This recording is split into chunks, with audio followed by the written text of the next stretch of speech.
കൂമുള്ളി പുതുക്കോട്ടുശാല ശ്രീ ദുർഗാദേവി ക്ഷേത്രത്തിൽ ഭക്തജന സദസ്സ് സംഘടിപ്പിച്ചു.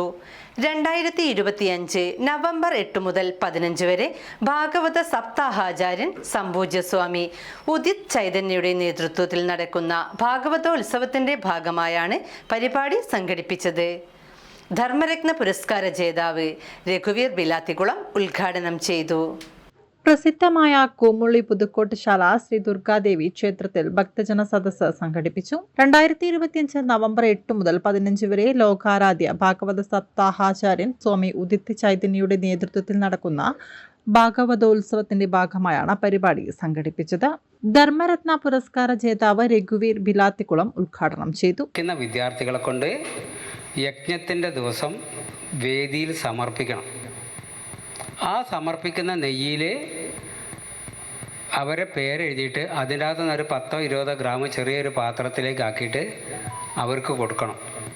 അവരും ഈ ഒന്നും സമർപ്പിക്കാത്ത ആളെ നോക്കിക്കഴിഞ്ഞാൽ ഈ പരീക്ഷ കഴിയുന്ന സമയത്ത് ഈ ഭാഗവതം കേട്ട നെയ്യ് കഴിക്കുമ്പോൾ അവർക്ക് മാർക്കിൽ 40-50% വ്യത്യാസമുണ്ട്. ക്ഷേത്ര ഓഡിറ്റോറിയത്തിൽ നടന്ന പരിപാടിക്ക് ക്ഷേത്രഭക്തൻ വി ബാലൻ ഭദ്രദീപം കൊളുത്തി. ക്ഷേത്ര committee president Thekkel Satheeshan master അധ്യക്ഷത വഹിച്ചു. ഭാഗവതോത്സവം ബ്രോഷറിന്റെ പ്രകാശനം വായനോത്ത് രാമകൃഷ്ണൻ നിർവഹിച്ചു.